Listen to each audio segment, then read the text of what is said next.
dulu. Kita akan mulai. Bismillahirrahmanirrahim. Assalamualaikum warahmatullahi wabarakatuh.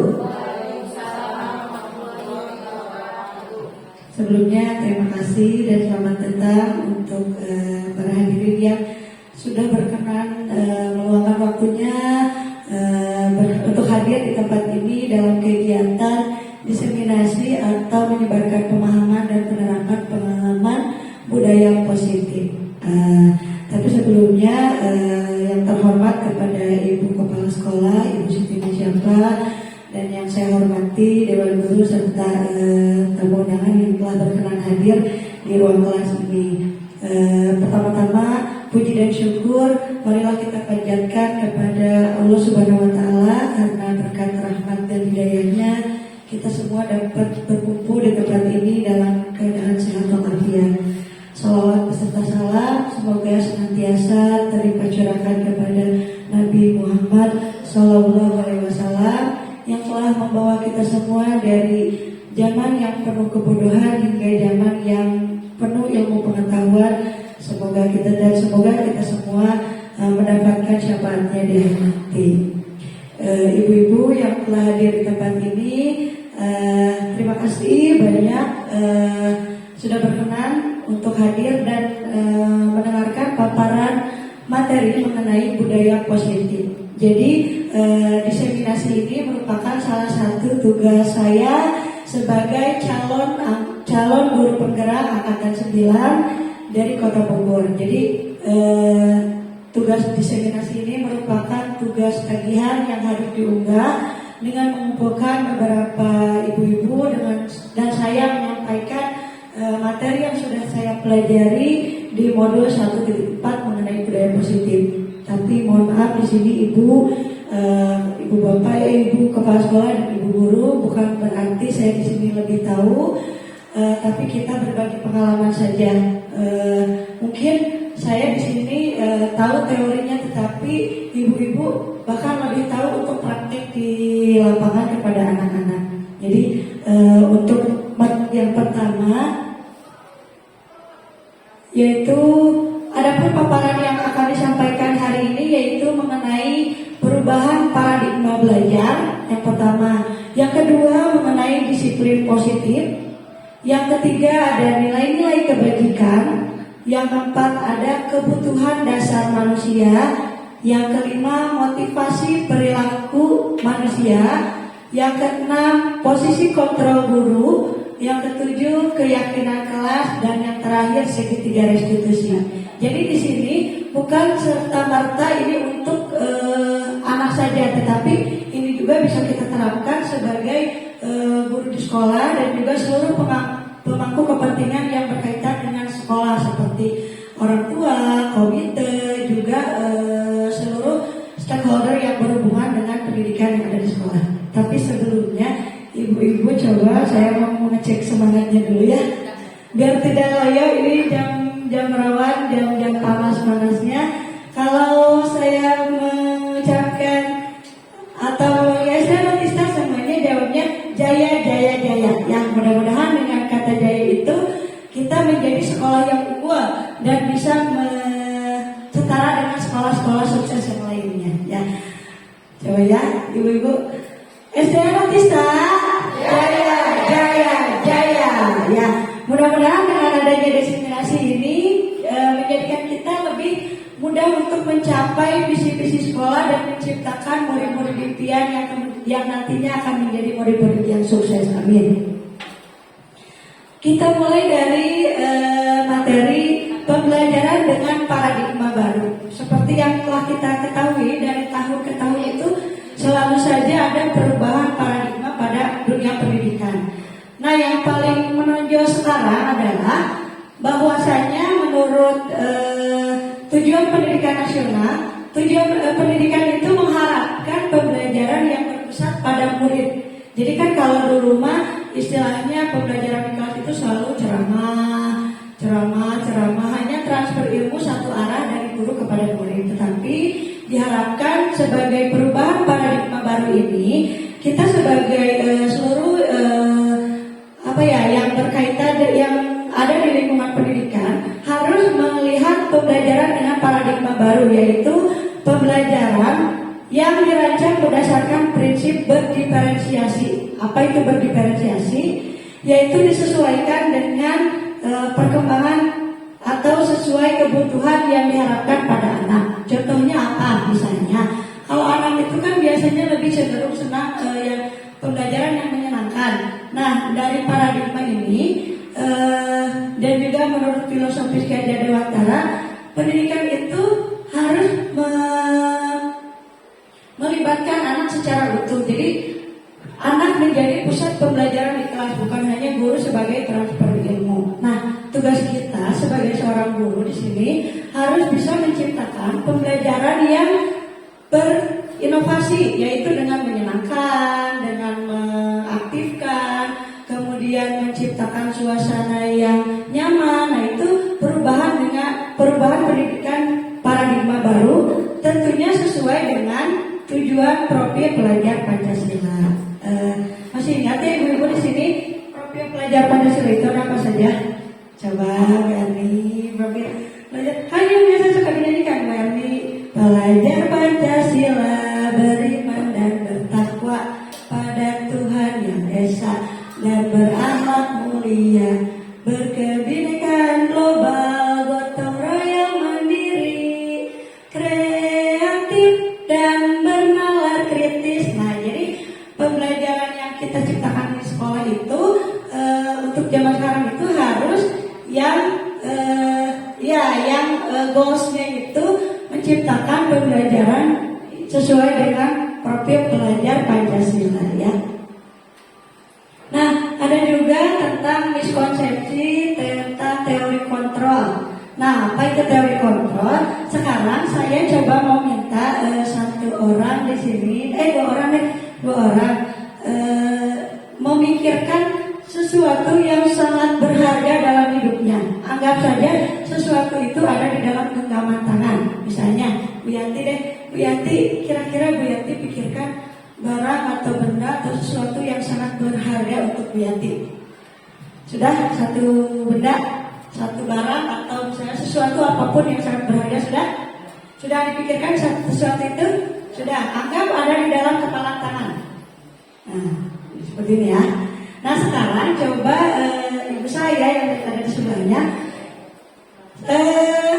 ibu saya bertugas untuk bagaimana caranya Bu Yanti membuka genggaman yang berisi tentang sesuatu yang berharga itu. Boleh misalnya bisa mau Bu Yanti ayo buka, misalnya dengan cara menghardik atau misalnya marah-marah atau memaksa atau misalnya dikelitikin atau misalnya dirayu dengan kata-kata yang manis atau juga misalnya kamu mau ngasih uang Bu Yanti buka nggak, saya punya uangnya 50.000 mau nggak dibuka gitu. Coba pengen tahu deh bisa gimana, boleh deh ibu berkenan di depan. Nah, ini berkaitan dengan teori kontrol ya, dan bisa kita terapkan nanti ke anak di sekolah. Berarti apa ya kira-kira ini yang ada di genggamannya ya? Apakah kartu ATM atau emas berlian atau apapun baik. Nah, sekarang bisa coba bujuk Bu Yanti atau dengan cara apapun, dengan kontrol apapun agar Bu Yanti mau membuka. Kalau Bu Yanti terserah mau buka mau enggak terserah. Iya terserah kita. Nah, bisa coba dengan caranya boleh bebas.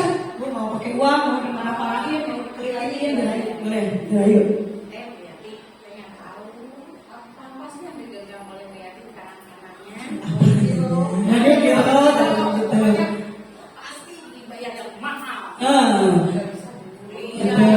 Ayo Bu Yanti, itu bisa udah ngomong nih.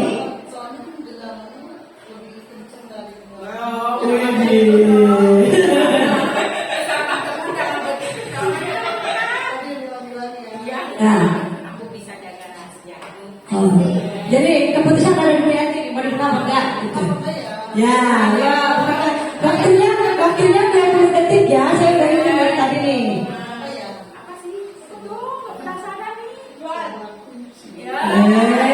Tepuk tangan. Tunggu dulu. Sekarang saya mau nanya nih ke Bu Yanti, kenapa Bu Yanti mau membuka padahal itu sesuatu yang berharga? Alasannya kenapa? Alasannya itu tahu kunci itu kan semuanya ya. bisa masuk, terus untuk kita keluar lagi juga kan menggunakan kunci. Jadi saya simpan baik-baik kunci itu supaya tidak ada orang yang memiliki. Iya, baik. Terima kasih Bu Yati. Terima kasih juga kepada saya. Nah, ini berkaitan dengan teori kontrol. Biasanya kita di kelas kan suka ke anak ya, misalnya, nah coba kita lakukan, kamu itu kan pinter, gini. Suka begitu nggak bekal ke anak? Nah, tapi kuncinya di sini adalah pemegang kontrolnya itu adalah Bu Yanti. Jadi Bu Yanti itu diibaratkan sebagai seorang murid. Jadi Bu Yanti itu diibaratkan seorang murid. Jadi bagaimanapun Busal mau bujuk, mau ngasih uang, dimarah-marahin, dipelototin, kalau memang kontrolnya di Bu Yanti itu tidak mau membuka, otomatis itu tidak akan dibuka. Sama seperti kita kepada anak. Dengan kita misalnya marah-marah, kamu gini dulu, sampai nunjuk-nunjuk, sampai melotot-melotot. Atau misalnya kita dengan metode membujuk, merayu, ayo sayang, ayo cinta, ayo soleh, ayo baik, ayo nak. Kalau memang kontrol dari dalam diri anaknya itu tidak dibuka, ya memang tidak bisa berubah. Jadi seperti itu konsepnya. Jadi kontrol mau segimanapun kita mengajak anak untuk berubah ke arah yang lebih baik, kalau dari dalam diri anaknya itu sendiri tidak ada, tidak akan ada kemajuan seperti itu. Ya, jadi di sini berkaitan dengan kontrol diri dan motivasi. Nanti akan dibahas lebih lanjut mengenai motivasi. Berikutnya mengenai disiplin positif. Disiplin biasanya ibu-ibu di sini kalau mendengar kata disiplin identik dengan apa sih? Tata tertib, terus apa lagi? Aturan, apa lagi? Tanggung jawab, tepat waktu ya. Nah, kalau dalam teori disiplin positif di sini, disiplin itu artinya sebagai proses belajar. Ya, jadi kalau biasanya, kamu mah nggak disiplin, kita identiknya selalu yang negatif. Tapi disiplin positif di sini adalah belajar. Ya, disiplin di sini mengacu pada disiplin diri yang memiliki tanggung jawab terhadap apa yang dilakukannya berdasarkan nilai-nilai yang diyakininya. Ya, kemudian dengan kita melakukan disiplin akan menciptakan sebuah budaya disiplin positif, yaitu merupakan salah satu cara penerapan disiplin yang bertujuan untuk menumbuhkan kesadaran serta memberdayakan peserta didik tanpa adanya imbalan atau reward maupun takut karena hukuman. Biasanya kan kalau kita kamu harus datang tepat waktu ya, kalau nggak nanti dihukum sama ibu bapak guru. Nah, kalau misalnya anak berubah dengan kata-kata kecaman itu, berarti itu motivasinya atau disiplinnya belum muncul dari dalam diri. Nah, sebagai seorang pendidik, tujuan kita adalah menciptakan peserta didik yang memiliki disiplin diri sehingga mereka berperilaku mengacu pada nilai-nilai kebajikan universal dan memiliki motivasi intrinsik dalam perubahan perilaku ke arah yang lebih baik.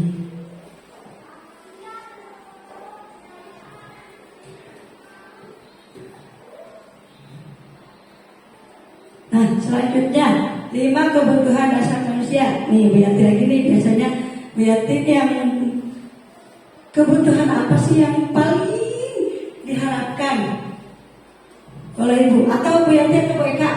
Bu Eka, kebutuhan dasar apa yang paling diharapkan atau yang paling menonjol dalam kehidupan? Yang pertama, bertahan hidup. Kebutuhan bertahan hidup tentu ya, kita butuh rumah, butuh makan, butuh pakaian. Yang kedua, kasih sayang, ya. Yang ketiga, penguasaan. Yang keempat, kebebasan. Dan yang kelima, kesenangan.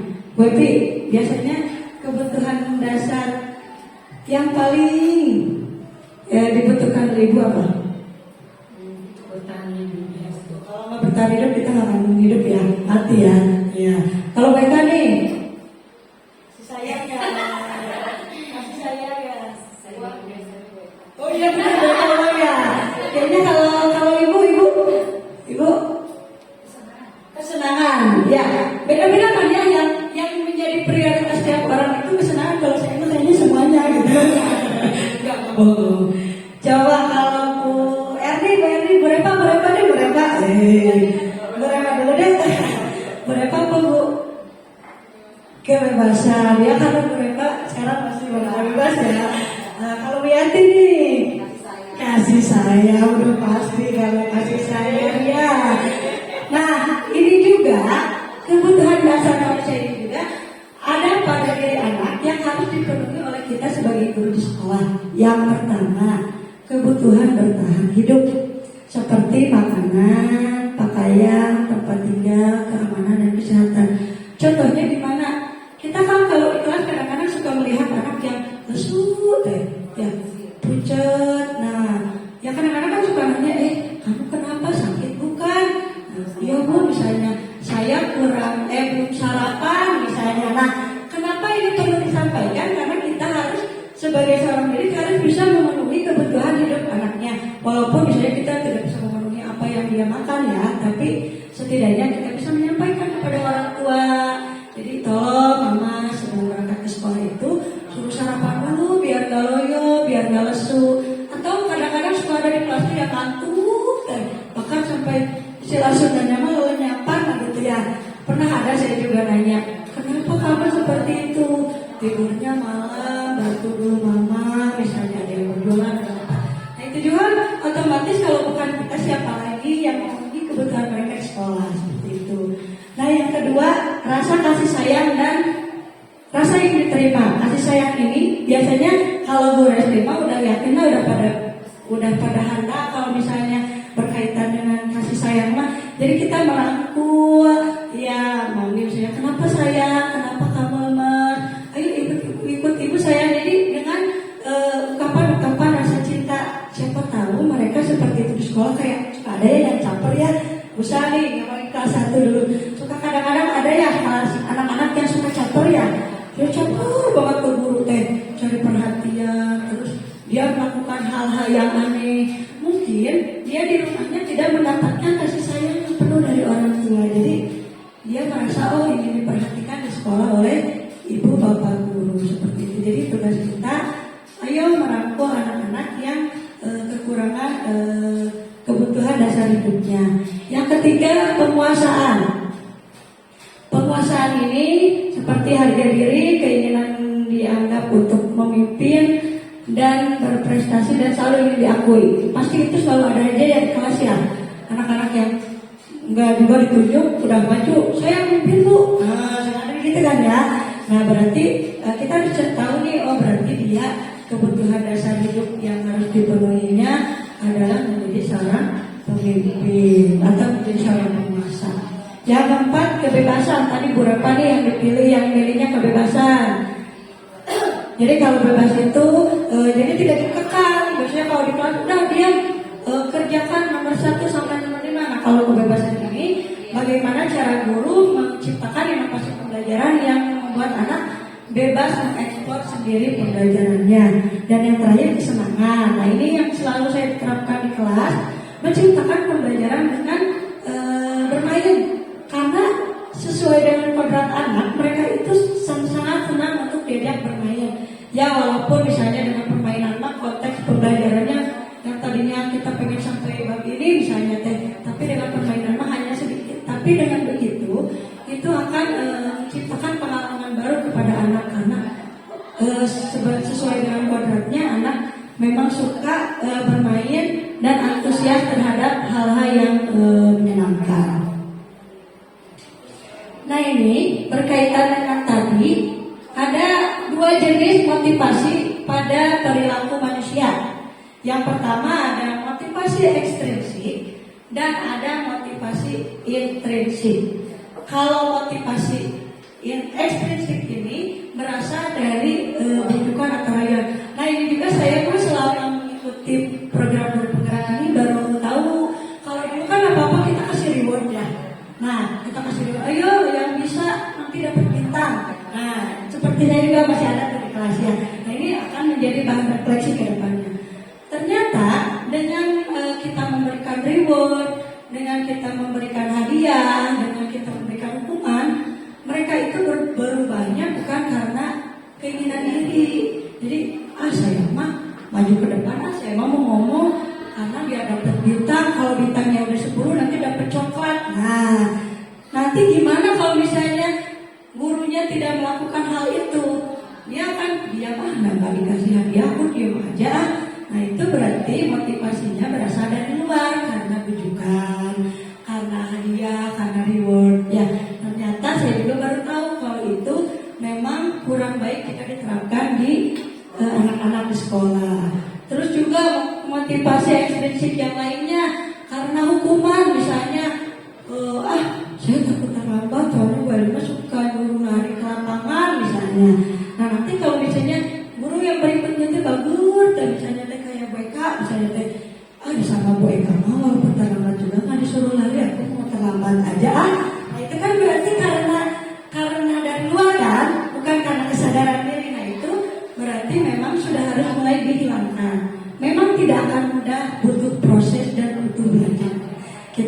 saya juga khususnya saya butuh bimbingannya dari ibu-ibu semua, dari ibu kepala sekolah untuk terus mau belajar sesuai dengan apa yang diharapkan.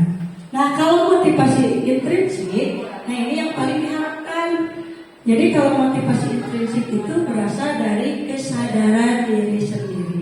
Makanya kenapa tadi dijelaskan ada posisi kebutuhan dasar manusia, kayak kasih sayang. Jadi kita mengajak anak dengan penuh sukacita, dengan sepenuh hati agar mereka memiliki kesadaran yang tinggi untuk memiliki motivasi intrinsik. Nah, ini coba lihat. Ada hukuman, ada konsekuensi, dan ada restitusi. Di sini yang dua dulu deh, hukuman dan konsekuensi. Kira-kira hukuman dan konsekuensi itu sama tidak? Hukuman dan konsekuensi. Tidak ya? Tidak. Tapi biasanya kita kalau ada anak yang salah teh, udah hukum aja gitu. Tapi kan kalimatnya selalu hukuman ya. Nah, kita akan membedakan apa itu hukuman, apa itu konsekuensi, dan yang terakhir restitusi ya. Itu restitusi ya, bukan restitusi.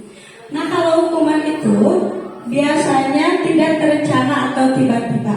Sekarang ada tidak pengalaman Bapak Ibu yang pernah menghukum anak secara refleks gitu? Kalau tidak pengalaman juga pernah mendengar cerita dari orang, dan misalnya ada anak yang buang sampah, kamu buang sampah di kelas, langsung bersihkan ruangannya. Apakah pernah seperti itu? Pernah ya? Ya pasti saya juga mengalami melakukan hukuman kepada anak. Nah, kalau hukuman itu biasanya tidak terencana atau tiba-tiba jadi refleks. Misalnya ada anak yang mematahkan dalam pintu, langsung kan kita refleks, nggak mau tahu ibu, kamu harus ganti. Harus ganti dengan yang baru. Kalau nggak bisa ganti, kamu harus membersihkan toilet sekolah misalnya. Nah, itu biasanya dianggap sebagai hukuman karena tidak tertulis dan secara tiba-tiba. Kemudian murid tidak tahu apa yang akan terjadi. Ya, anak juga nggak tahu kira-kira ibu guru akan menghukum apa, karena itu secara bersifat satu arah, hanya dari guru kepada murid. Dan biasanya kalau hukuman itu bersifat fisik ya, seperti lari dia mengelilingi lapangan, membersihkan kelas, nyapu, terus apa lagi Bu? Membersihkan toilet, ya kan? Membersihkan perpustakaan. Nah, kalau hukuman itu cenderung kepada bentuk fisik. Nah, diharapkan kita juga sebagai seorang guru untuk mulai mengurangi apa itu hukuman. Ya, nah kita beralih ke konsekuensi. Kalau konsekuensi itu terencana dan disepakati sesuai aturan. Seperti setiap kelas sudah ada keyakinan kelas kan? Sudah ada kesepakatan ya. Nah, jadi kalau konsekuensi itu apa yang harus dilakukan anak karena melanggar sesuatu tetapi sudah disepakati bersama. Misalnya tidak boleh saling menyayangi dan menghormati, tapi mereka melakukan. Nah, konsekuensinya pada saat membuat kesepakatan itu adalah jika nanti kamu berantem, apa yang harus kamu lakukan? Nah, itu berarti kalau konsekuensi itu dia tuliskan atau dia rencanakan. Jadi kesepakatan antara guru dengan murid. Jadi tidak ada lagi kan yang namanya dulu mah dihukum, dipukul juga. Kita sebagai guru nggak ada apa-apa, yang ada yang lapor, nggak ada apa dari orang tua. Ya sekarang kan apa-apa lapor. Nah, untuk menghindari itu kita membuat kesepakatan atau keyakinan kelas beserta konsekuensinya. Jadi kalau misalnya konsekuensinya nanti harus ini, ada orang tua, kenapa dihukum atau misalnya kena konsekuensi, kan yang membuatnya juga guru dengan anaknya. Berarti itu sesuai dengan kesepakatan. Orang tua yang protes itu misalnya harus mengikuti apa yang sudah disepakati di kelas antara guru dengan murid. Seperti itu ya. Nah, kalau yang restitusi, saya juga baru mengetahuinya setelah mengikuti program guru penggerak ini. Yaitu kalau restitusi itu proses menciptakan kondisi bagi murid untuk memperbaiki kesalahan. Yaitu guru mengajak anak berkolaborasi. Misalnya nih, ada yang terlambat datang ke sekolah, tidak langsung dimarahin, ayo terlambat, berdiri di depan sampai istirahat. Nah, kalau restitusi itu cenderung kepada ajakan guru misalnya, udah nih terlambat ya, kamu silakan duduk dulu ya. Kita belajar dulu, lanjutkan pembelajaran hari ini. Tapi pada jam kosong, misalnya jam istirahat atau pulang sekolah, kita panggil nih anaknya. Nah, itu nanti akan dibahas sebetulnya di segitiga restitusi, tapi ini sebagai bayangan saja. Kita panggil anaknya, tanya kenapa kamu terlambat, apa alasannya terlambat, lalu melanggar tidak keyakinan kelas. Nah, kalau restitusi ini, guru yang mengajar anak mencari sendiri solusinya. Misalnya kalau yang kesiangannya karena selalu bangun siang. Kenapa bangun siang? Karena mamanya juga bangun siang misalnya teh. Nah, nanti anaknya sendiri yang ngomong, Bu, solusinya berarti saya harus bangun pagi. Terus saya harus mengingatkan orang tua saya untuk bangun pagi juga. Nah, nanti anak yang menemukan sendiri pemecahan masalahnya. Nanti akan dibahas lebih lanjut dan ada contohnya. Nah, ini 5 posisi kontrol guru, ya. Di sini ada posisi guru sebagai penghukum, pembuat rasa bersalah, sebagai teman, sebagai pemantau, dan sebagai manajer. Tidak mungkin saya juga pernah melakukan semuanya. Nah, tujuannya di sini adalah mulai dari sekarang kita harus memposisikan di mana sih yang paling tepat untuk menghadapi anak yang bermasalah. Ya, yang pertama nih penghukum. Ada contoh kasusnya. Kasusnya seorang siswa tidak memakai atribut lengkap saat upacara.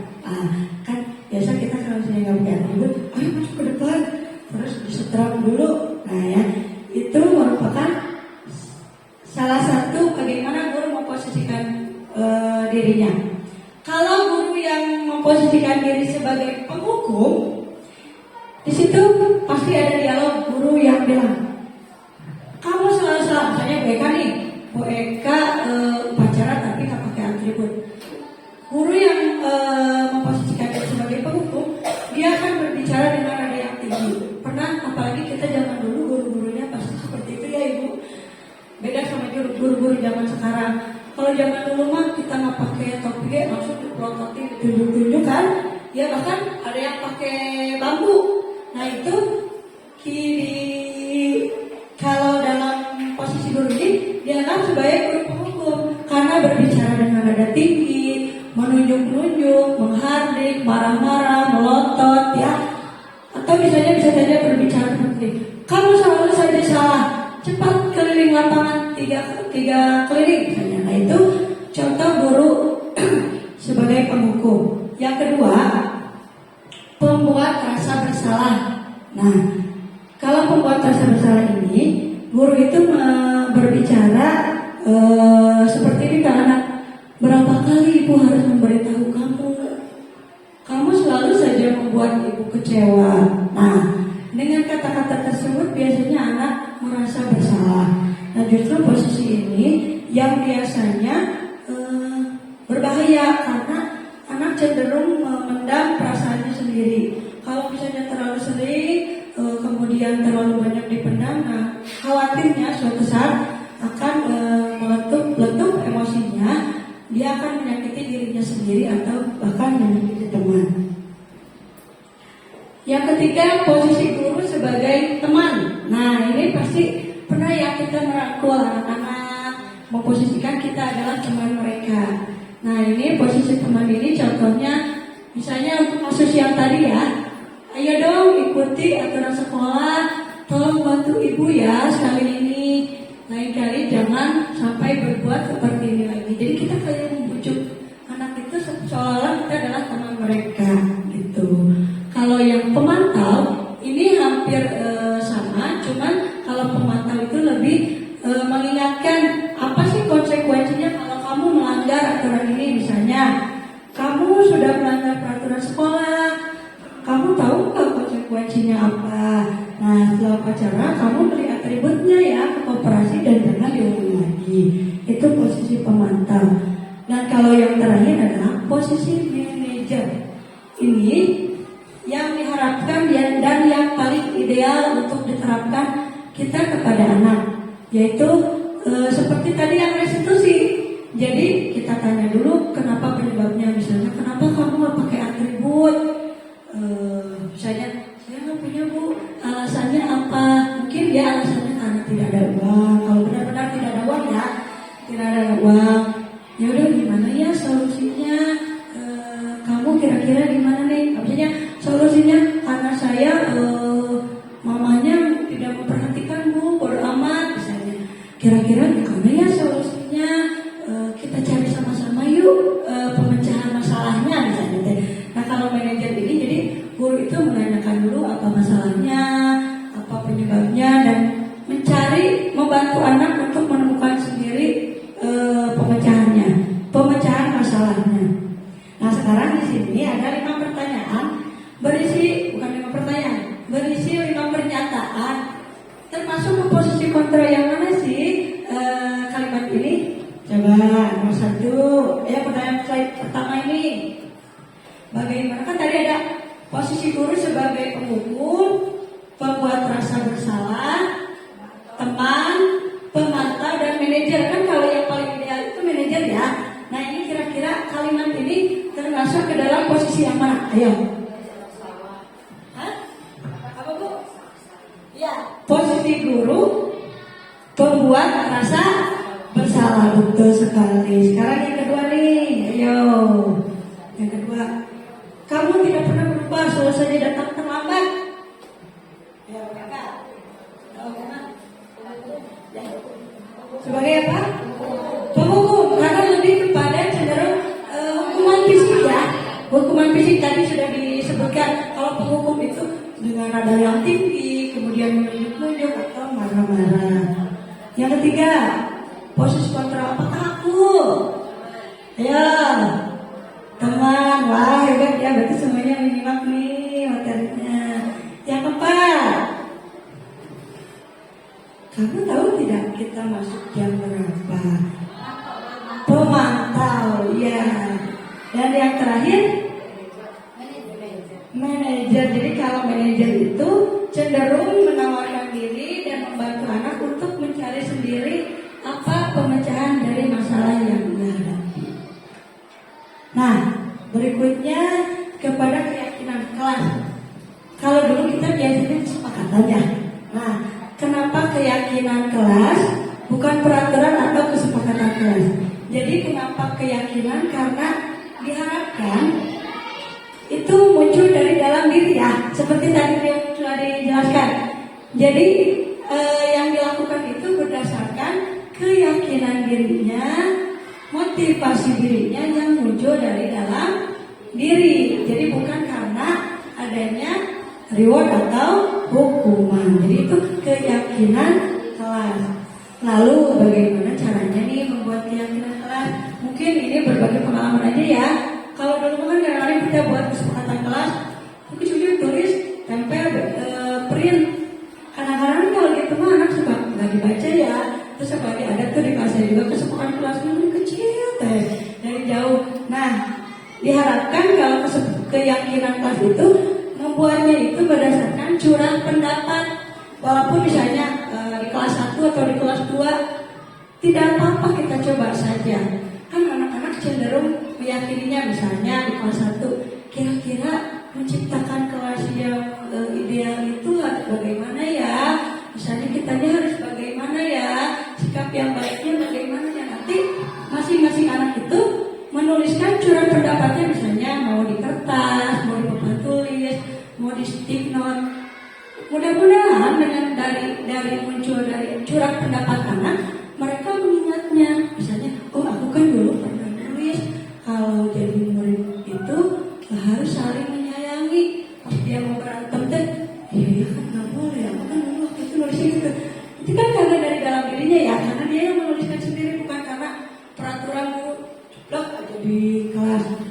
Kadang-kadang kita juga ada peraturan dari baca ya, lewat. Tapi kalau misalnya anak yang membuat sendiri, mudah-mudahan akan selalu teringat karena dia yang membuatnya sendiri melalui curah pendapat. Tugas guru di sini adalah memantau dan mengkoordinir bagaimana keyakinan kelas itu dibuat. Nah, keyakinan kelas ini biasanya berisi pernyataan universal atau umum. Jadi pernyataan yang umum seperti saling menghormati, saling menghargai. Kenapa? Karena di dalam itu nanti akan membuat sikap-sikap perilaku yang lainnya. Kemudian yang kuatnya sedikit saja agar mudah diingat. Yang misalnya, untuk apa kita membuat peraturan kelas ada 15, ada 20, tapi anak-anak tidak ingat. Ya, jadi dibuat sedikit saja agar diingat. Kemudian disesuaikan dengan kondisi kelas dan sekolah sehingga mudah diterapkan. Dan yang terakhir, semua warga sekolah atau warga kelas dilibatkan saat membuat keyakinan kelas. Dan setelah dibuat, diharapkan nanti dibuat dalam bentuk yang besar dan ditempel agar mereka atau anak selalu ingat apa yang mereka yakini. Nah ini yang terakhir, tapi sebelumnya biar tidak ya.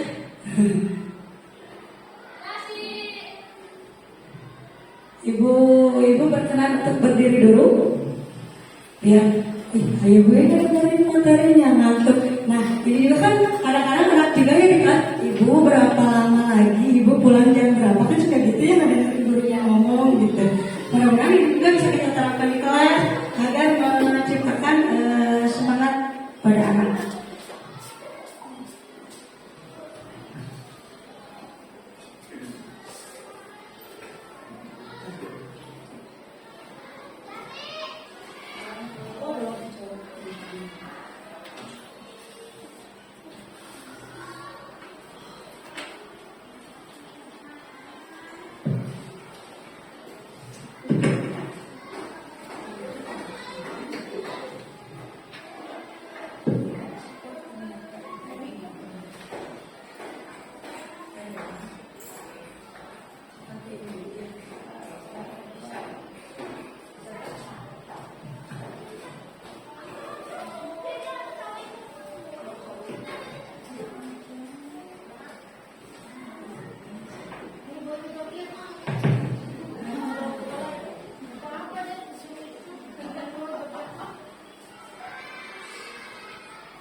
Biar tidak mager. Ya, untuk mencairkan suasana saja ya.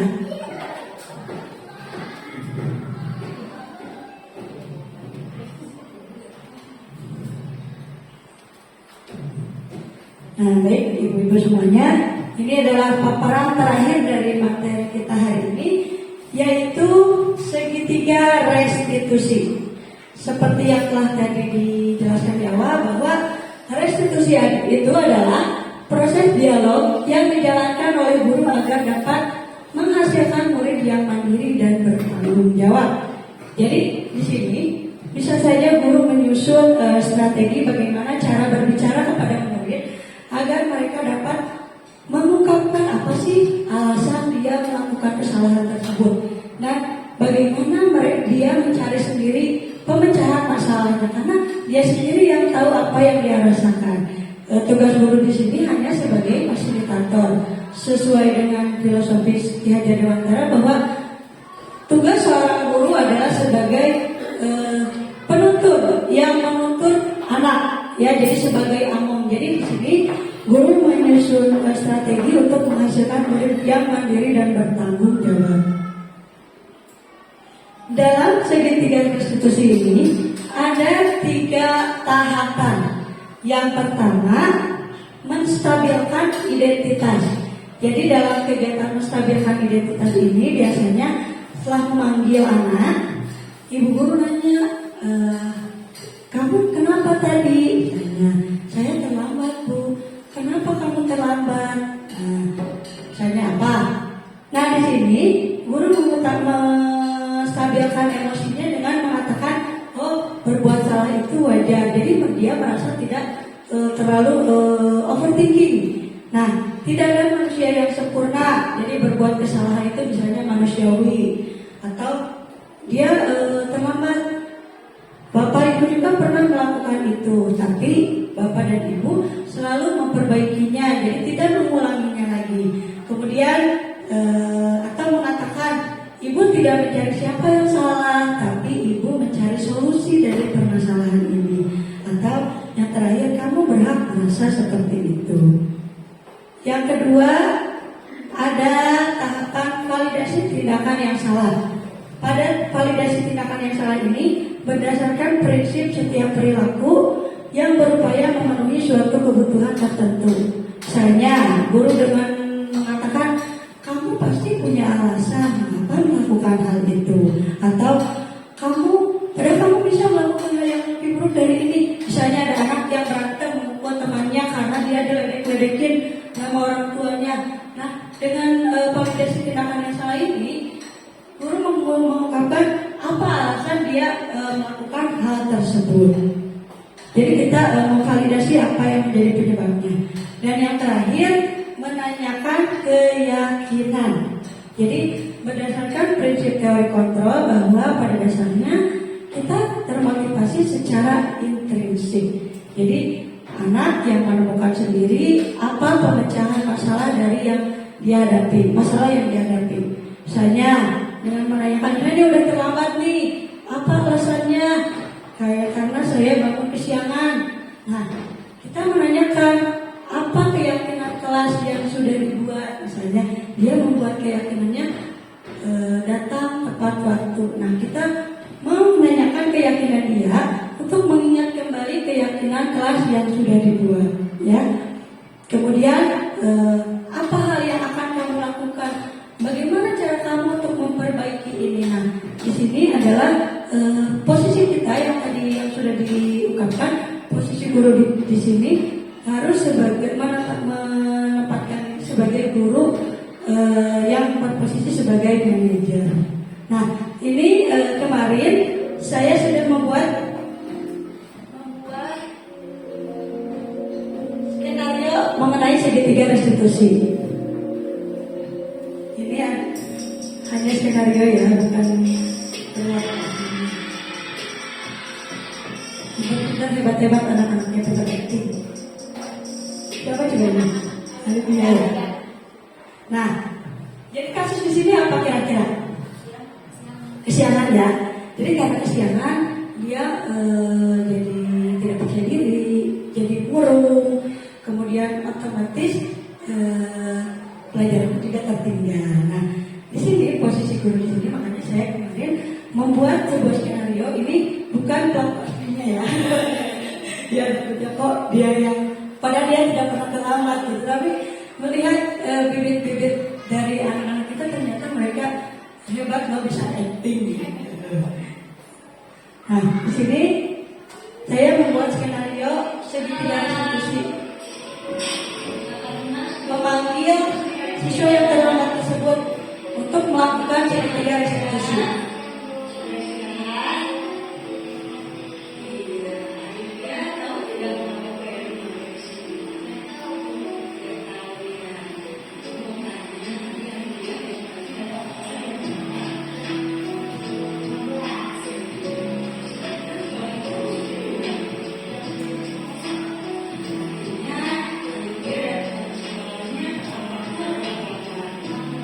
di sini adalah proses menstabilkan identitas terlebih dahulu. Setiap orang pasti pernah berbuat kesalahan.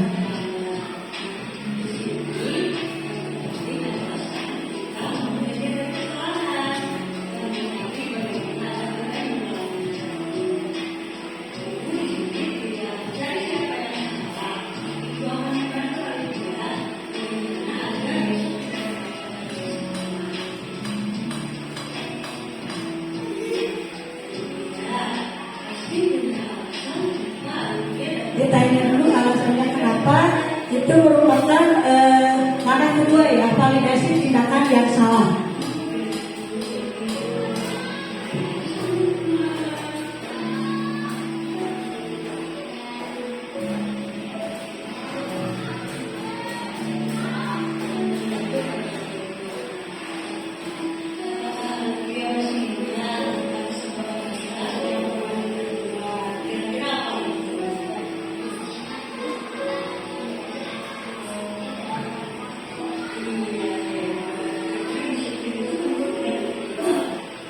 Menanyakan keyakinan itu langkah yang ketiga.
Nah, itu merupakan sebuah contoh skenario yang sudah dibuat mengenai penerapan segitiga restitusi pada saat menghadapi anak yang terlambat. Memang agak PR ya ibu-ibu di sini untuk melakukan hal-hal seperti itu. Biasanya perlu perlu waktu, perlu kebiasaan, dan memang untuk melakukan perubahan itu sangatlah tidak mudah. Tentunya butuh waktu yang lama, juga perlu adanya kolaborasi serta dukungan dari seluruh warga yang ada di sekolah. Jadi kalau misalnya kita mau berubah tapi dari yang lainnya, apaan sih ituan misalnya ya, itu akan buat kita down. Tapi dengan kita saling bekerja sama, saling support, bila kalau misalnya kita tidak melakukannya, ya jangan membuat orang lain menjadi down gitu, seperti itu ya Bu ya. Memang sangat tidak mudah, jujur untuk membuat skenario-nya saja saya juga butuh effort yang tinggi gitu ya untuk menerapkan, apalagi jika kita menerapkannya setiap hari, sedangkan permasalahan yang ada pada anak itu jangan satu hari ya, beberapa jam juga akan banyak sekali permasalahan ya. Makanya luar biasa sekali saya kepada ibu-ibu guru senior di sini yang sudah berpuluh-puluh tahun menghadapi berbagai macam karakter anak dan bisa menciptakan anak-anak yang sukses untuk kemudian hari itu, juga menginspirasi saya agar nanti kemudian hari bisa menjadi guru yang seperti itu. Nah, yang terakhir di sini penutup sudah saya terakhir ya ibu. Untuk sebagai penutup, dalam penerapan disiplin positif, hendaknya guru memiliki standar kepribadian. Ya, kalau kita memiliki kepribadian sesuai dengan pedagogi, pasti ya mau melakukan seperti itu. Kemudian profesional dan sosial yang baik, di mana guru mampu merefleksi dirinya dalam posisi kontrol saat ini. Bagaimana perjalanan dirinya sebagai among atau manajer atau penuntun anak, ya, yang menuntun murid-muridnya menjadi insan yang mandiri, merdeka dan bertanggung jawab. Mudah-mudahan kita di sini semuanya selalu dan senantiasa menjadi guru-guru yang bisa membimbing anak-anaknya ke arah yang lebih baik, bisa menjadi teladan yang baik untuk anak-anak, dan khususnya bagi saya bimbingannya dari ibu kepala sekolah, dari ibu-ibu guru yang lainnya untuk bisa terus belajar menjadi guru yang lebih baik. Baik, itu saja. Sampai di sini apakah ada yang ingin ditanyakan atau sudah cukup? Oh, baik Bu. Mau tanya, yang film tadi kenapa disebut segitiga restitusi? Kenapa disebut segitiga restitusi? Karena menurut teori kontrol, jadi ada tahapan dalam pemecahan masalah kepada anak. Yaitu tadi kenapa disebut segitiga restitusi? Karena langkahnya ada 3. Jadi dimulai dari menstabilkan identitas dulu, kemudian menanyakan alasannya, atau yang terakhir menanyakan keyakinan ya. Yang kedua memvalidasi kesalahan. Kenapa disebut segitiga restitusi? Karena kalau segitiga itu dari ketiga komponen itu saling berhubungan. Jadi kalau kita tidak melakukan salah satunya, itu tidak akan ketercapaiannya tidak akan maksimal. Seperti itu ya Bu. Jadi disebut segitiga restitusi karena memang harus saling berkesinambungan. Jadi kalau misalnya hanya melakukan validasi saja, oh itu bukan segitiga restitusi. Jadi restitusi itu upaya guru mengajak anak untuk menemukan sendiri pemecahan masalah apa yang mereka hadapi. Gitu. Seperti itu ya Bu. Ya. Dari yang lain sudah cukup. Baik, terima kasih banyak ibu-ibu atas kesediaan waktunya. Mohon maaf apabila dari paparan tadi masih banyak kesalahan, dan mohon bimbingannya lagi untuk saya ke depannya. Mudah-mudahan program guru penggerak ini bisa mengajak saya untuk mau terus bergerak dan menggerakkan yang lainnya demi kemajuan sekolah tercinta Indonesia ini. Terima kasih. Wabillahi taufiq wal hidayah. Wassalamualaikum warahmatullahi wabarakatuh.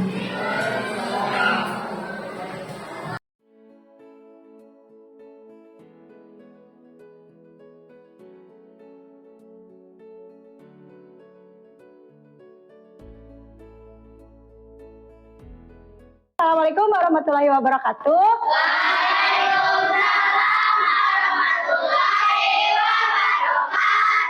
Nah, bagaimana kabarnya hari ini? Baik. Nah, anak-anak, hari ini kegiatan kita adalah akan membuat sebuah keyakinan kelas. Ada yang pernah mendengar? Belum. Baik, akan Ibu jelaskan dulu ya. Jadi keyakinan kelas itu adalah berisi nilai-nilai kebajikan universal yang akan kita buat bersama, kita sepakati bersama, dan kita akan laksanakan bersama. Ada yang mau ditanyakan dulu tidak? Apa? Ayo, kenapa Rama?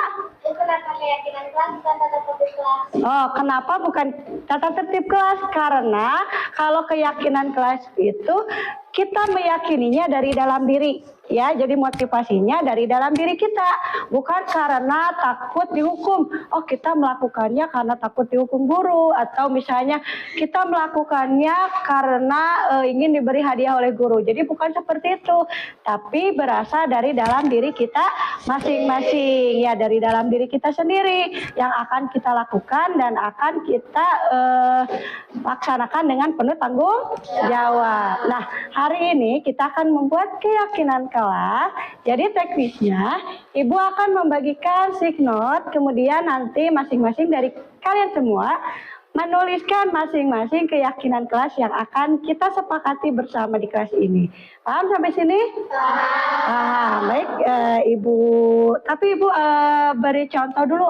Kalau keyakinan kelas itu tidak menggunakan kata tidak. Jadi jangan menggunakan kata tidak. Contohnya, tidak boleh membuat sampah sembarangan, tidak boleh kesiangan, tidak boleh mencontek. Nah, jadi jangan menggunakan kata tidak. Jadi harus menggunakan kalimat-kalimat yang positif. Misalnya, kalau misalnya yang suka terlambat, berarti harus gimana? Disiplin, tepat waktu. Terus saling menjaga kebersihan, saling menghargai, saling menyayangi, dan sebagainya. Ibu akan bagikan ini, nanti masing-masing tuliskan di kertasnya, dan kita akan tempelkan bersama-sama ya. Paham? Baik.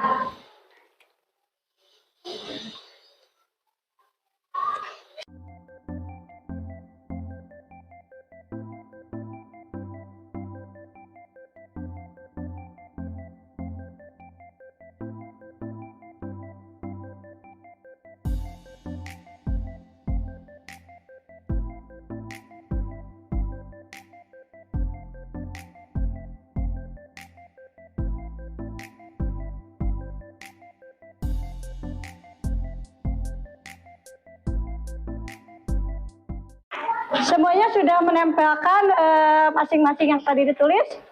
Nah, baik, Ibu akan bacakan satu persatu ya. Yang pertama dari Alivia, aktif, jujur dan mandiri. Kemudian mengerjakan tugas tepat waktu, belajar sungguh-sungguh. Kita akan sepakati apa saja yang akan masuk ke dalam kesepakatan kelas kita ya. Yang pertama, aktif, jujur dan mandiri ya. Ini adalah kesepakatan yang telah kita buat bersama-sama karena keyakinan kelas ini harus kita lakukan dan kita laksanakan dengan penuh tanggung jawab. Ya, jadi mulai hari ini nanti Ibu akan buat bannernya dan kita akan tempel di kelas. Jadi harus dilaksanakan dengan penuh tanggung jawab. Ya, cukup sekian. Terima kasih atas perhatiannya. Wassalamualaikum warahmatullahi wabarakatuh.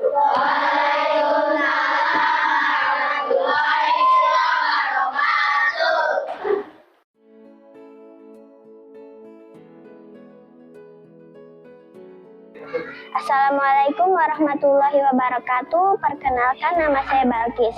Senang sekali dan sangat bersemangat ketika Bu Elin mengajak kita membuat keyakinan kelas.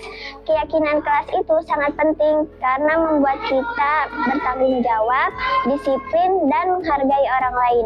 Terima kasih Bu Elin. Wassalamualaikum warahmatullahi wabarakatuh.